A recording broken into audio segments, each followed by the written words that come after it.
Rodney Orr, I hope you're having a great Friday afternoon. Welcome into the game in Tuscaloosa.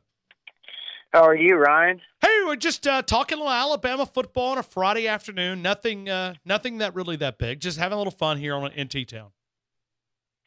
Yeah, I listened for a few minutes. Man, you have them stirred up. I mean, I thought TiderInsider.com was bad.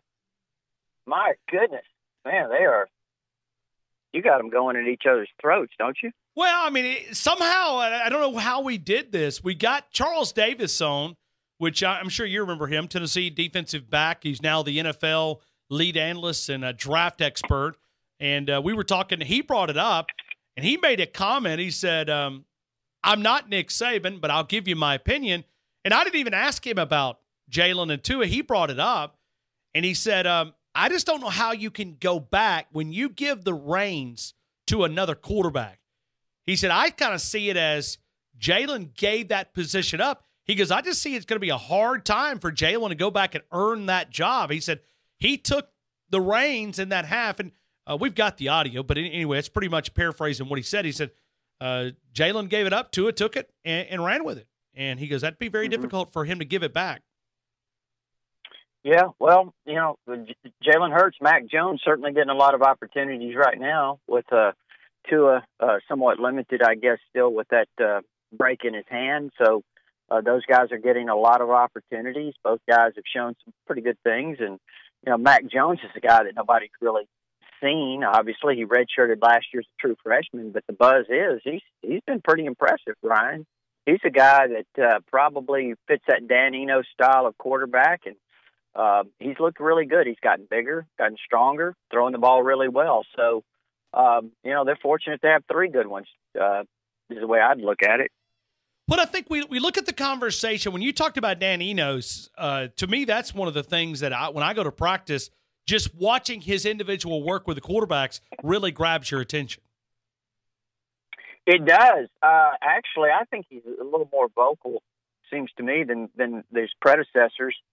That I've paid attention to anyway. Everybody has a different style, but he certainly is a guy that, is constantly there. You can hear him. He's vocal, talking about the things that he's looking for, the things he wants these guys to do and see out of them in practices. So, it's a different style. No question about that. He's got a great reputation in terms of developing quarterbacks. I think he did a tremendous job with the Allen brothers at Arkansas. Just did an outstanding job with that offense, and they were very productive.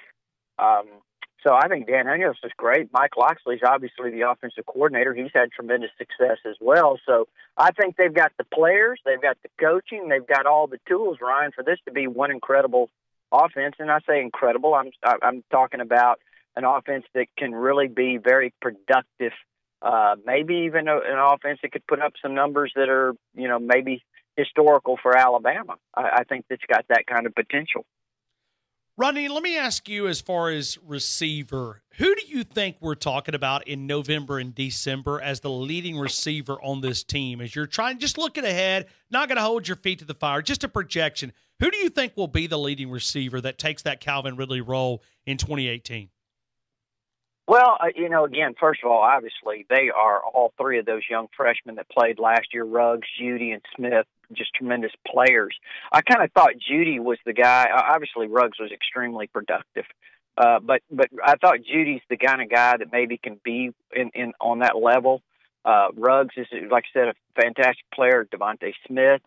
I think that Terrell Shavers gives them a different kind of look. He's the guy that was redshirted as a true freshman last year. He's a 6'6", 213-pounder. He's having a really good spring run. And again, he gives them a different look.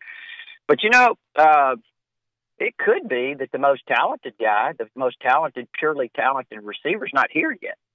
And again, I'm not saying he is. I'm saying that he's certainly a guy that I would keep an ear out for the name Jalen Waddell out of Houston, Texas, because he just signed with Alabama back in February, and I think he's a fantastic talent. I hate to rate anyone ahead of guys that are already here that are doing such a great job and already showing what they can do, or showing what they can do. But Jalen Waddle's certainly in those guys' category, Ryan, when you're talking about a big time prospect. And you've been on from day one with Jalen Waddle. I mean, to me, You talked about him being one of Alabama's most important recruits, that they needed a guy like this. Yeah. Yeah, I mean, I just thought, he's a difference maker, not only as a receiver, be a slot guy, but Ryan is a kick return guy, especially as a punt returner. I mean, he's got some David Palmer qualities in him, and he's faster. And, again, I'm not saying he's David Palmer. I'm saying he's got some of those qualities when you look at his stop, his start ability, his change of direction, all of those types of things. I think he's a guy that could make some really, really big plays whenever he gets that opportunity to return punts. So, again, if you're out there, you haven't heard of Jalen Waddell, get ready, because he's a guy that I think next year is probably going to do some really good things. And as his career goes on here at Alabama, he's got a chance, I think, to be an outstanding player. Let me go to the front of TiderInsider.com. We're talking to Rodney Orr right here on The Game. Alabama got a junior college defensive lineman that will be eligible this season. Talk about him. I think I've got his first name, Tevita. The last Musika, yeah. Musika? Is that the way you say it? Okay. Musika, yeah. Talk about him and what he'll bring. Yeah. Well, actually, he gives Alabama a pure nose guard look. A guy that maybe they don't really have that right now. He's 6'1", 6'1.5", about 350 right now as we talk. Now, what he'll play at, I'm not really sure, but he's a load, Ryan. I mean, he's a guy that gives them the interior player that they needed. The numbers, when you just look at the defensive line out there at practice, you can see there's a lot of quality players, a lot of quality athletes, don't get me wrong, but you can see that maybe the numbers aren't quite what they have been over the last few years or what we've become accustomed to in the last few years. So he is a guy coming in this class that will certainly give them another player, big body, a guy that can give them maybe 10 to 12 snaps a game on the interior possibly. And, that's just huge. I don't think there's any question about that. So they would not have signed him. People say, well, are they just signing him just to have another body? No, this guy is a guy that they feel like in their current situation could come in and be a contributor and help this football team on the defensive line. Now, when you look at him, because I was reading there as far as the weight, I mean, it's kind of, as you said, it's a little fluctuates there. So you say he's about 350 now? Is that what you're saying? Yeah, he's 350. We've talked to Coach Tulloch, their defensive coordinator. And, again, you're right. It's difficult to get good, legitimate size on a guy. But he told us that he is 350. So, I had him at 330. That's what I'd heard. But, again, that's what he was listed. But his coach told me, or the defensive coordinator there at College of San Mateo told me 350. So we'll go with that. So go in here just for a couple of minutes, and I'm not trying to put him in a Deron Payne category, but Alabama, when you look at ESPN college football analyst Brad Edwards, that he said, the number one question that I have around Alabama is somebody to occupy space. He said, I look at Raekwon Davis, I look at Isaiah Buggs, but I don't see another Deron Payne that can occupy with those traditional teams, the ones that are going to try to run it right at you. Maybe this guy sort of takes up that gap, and maybe Alabama's found their guy. Well, first of all due respect, Deron Payne doesn't come around every day. Sure. I mean, he is a 310-pound load. We saw what he did in the playoffs where he just totally took over. I mean, he elevated himself, I think, to he was a first-round type guy, but, I mean, he made himself a surefire first-round type guy, if you ask me, and what he did in the playoffs. And, those are hard to find, but a guy like a Tevita Musika, he's a guy that can come in and play that role. You don't see as much of that, as you used to see where you had to have a Terrence Cody in the middle or a Deron Payne. You don't see quite as much of that because these offenses are so different now, most of them. But you do have plays in games where you need that big guy inside and a guy that can give your other guys maybe a blow, so to speak. And Musika's that kind of guy. I mean, listen, let me tell you, Raekwon Davis and Isaiah Buggs, those two guys have taken it to another level in the offseason, in spring practice.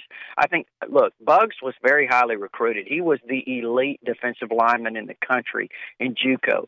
He got in here. He had to really learn what it took to be a good player every play.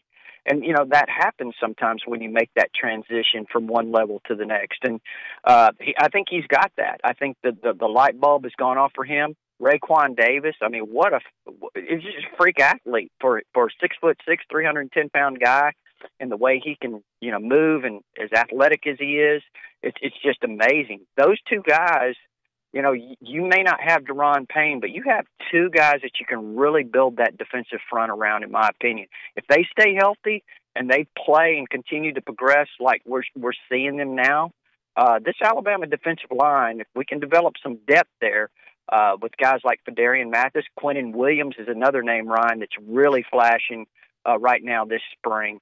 If all those guys continue to progress and develop, this could be a really good defensive line. Rodney, can you tell us a little bit about the secondary? What are you hearing as far as some of the guys that maybe have grabbed attention in the early part of camp? Yeah, obviously everyone's talking about all those guys they signed in the class, but listen, Trevon Diggs, I'm hearing he's having an outstanding spring, and we say we're hearing. Obviously, I'm sure your listeners know, as media, we only get about 10 minutes observation, and it's not really much but individual drills. But, the feedback I'm getting is Trevon Diggs is doing an outstanding job at left corner. He's always had the athletic ability. There's no question about that. He's starting to progress and really develop as a corner. So feel good about Trevon Diggs. Savion Smith is a 5-star player that was recruited to LSU, and he went to junior college after a year at LSU. And Ryan, everything I hear is the buzz is he's doing extremely well right now. So they feel pretty solid about where these guys are at corner with Diggs and Savion Smith. And then also you have at the star position, Shy Carter. If you remember on that third down play when Terrell Lewis got the sack against Georgia, it was Shy Carter who was in at the star position, not Tony Brown. So he's a guy that's played in some pressure situations. He's at the star right now with Jared Maiden, who's also working some at the star, and this is his big year. He's a junior now, Jared Maiden, and he and Shy Carter both. So they're really fighting and battling to try to find their niche there in the deep spots.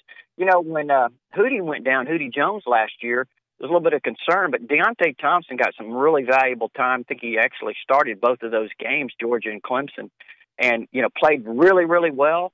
I think he's a budding star, Ryan. I really do at the safety spot. Xavier McKinney is a guy that was a true freshman last year. I think he's got big-time potential, too. He's doing well this spring. I like Daniel Wright back there. I think he's a guy that, as a true freshman last year, played some and has a lot of potential. Kareem McDonald was redshirted last year as a true freshman. He's a guy that could play star, could play safety, really versatile guy. He's just a playmaker type back there. So you're talking about all of those guys that I just mentioned, and then they're going to bring in 4 more, in August of this summer. And so it's got a chance to be a really good group. And I think with the pass rush they could have, Ryan, that'd certainly help them out tremendously. Rodney, do you think, and I'm going to switch to recruiting here for just a couple of minutes. We're talking to TiderInsider, and next week will be a great place to hang out as Alabama works their way to that first scrimmage of the spring 2018 season. Let me go to recruiting here just for a couple of minutes. Do you think they'll take 2 quarterbacks in this upcoming class? Just a projection. Just a projection? Yeah. Yes. Okay. I do. I think right now, and again, this is a projection. I don't like to get too far ahead of things. You know how I am, Ryan, about that. Sure. But, I think Talia Tagovailoa obviously is a guy that I would really keep an eye on. Obviously, everyone knows about him, 3,800 yards, 35 touchdowns last year. The guy's a big-time talent. And I think Alabama's in great shape with Talia. And I think also Paul Tyson, everyone knows, the great-grandson of Coach Bryant, doing a great job at Trustful last year, Hugh at Trustful. And I would keep an eye on both of those guys. Would not surprise me if they were both in this class. So those are 2 of the guys. They've obviously offered some others, but I won't be surprised if you saw those 2 in this class. Rodney, are you getting positive feedback on the recruiting front when you begin to talk to these guys about these new coaches and the difference they're making out on the road? It's kind of early, but those guys are all very aggressive coaches, Ryan. They're really well liked. They've got a lot of enthusiasm. They've got a lot of energy. They've got a lot of strong contacts. Listen, this is a good recruiting staff that he's brought in. I mean, I could sit here and rattle off the names. Jeff Banks. Don't want to leave anybody out. Josh Gaddis was a Big Ten Recruiter of the Year. Banks has ties everywhere. Kulagowski, Coach Kulagowski, the new defensive line coach, has done a fantastic job of recruiting a lot of defensive linemen through the years that he's developed into, really first-round type draft picks and so forth. And, Carl Scott's got a great personality, does a great job there with the young kids. And then I think also Pete Golding has not recruited on this level, but all the feedback I get is this guy is going to be keep your eye on Pete Golding. I think he is going to do a fantastic job. And then we all know about Tosh Lapoy. I think he's the elite recruiter, one of the elite recruiters in the country. And again, we can name all the names. Mike Loxley's obviously got a great reputation as a recruiter. Dan Enos has a tremendous reputation as a coach. It certainly lures kids. And Joe Panunzio, I think he's probably the guy that does not get as much credit as he deserves. When you look at, he was a lead recruiter for Patrick Surtain, Xavier Williams, and also Joshua Jobe, 3 really big pickups in this last class. He has tremendous ties in Mississippi that's going to help them, I think, with some players this year. So, in short, Ryan, I think it's a really outstanding recruiting group that Nick Saban has assembled. Rodney Orr, TiderInsider.com. Rodney, I hope you have a great weekend. Happy Good Friday. Happy Easter. Thank you again for being a part of our show. I know next week is going to be dynamic on your website as we lead into that first scrimmage of 2018 spring. I know we're going to a couple of practices leading into that, but it's going to be a lot of fun as Alabama gears up for the final 3 weeks here in Tuscaloosa. Spring practice 2018, TiderInsider.com. Your source for Crimson Tide news and views, the great forums there, exchanging a lot of information. These next 3 scrimmages is going to be awfully important for Alabama, and they've got you covered. TiderInsider.com, TITV with Gary Harris, WVUA. 23 here locally, but also on the state satellite networks as well. You can find WVUA. You can also watch it there, TiderInsider.com, the videos, the audios, the conversation around the 2018 spring practice. Rodney, have a great weekend, sir. Brian, I appreciate it. Take care.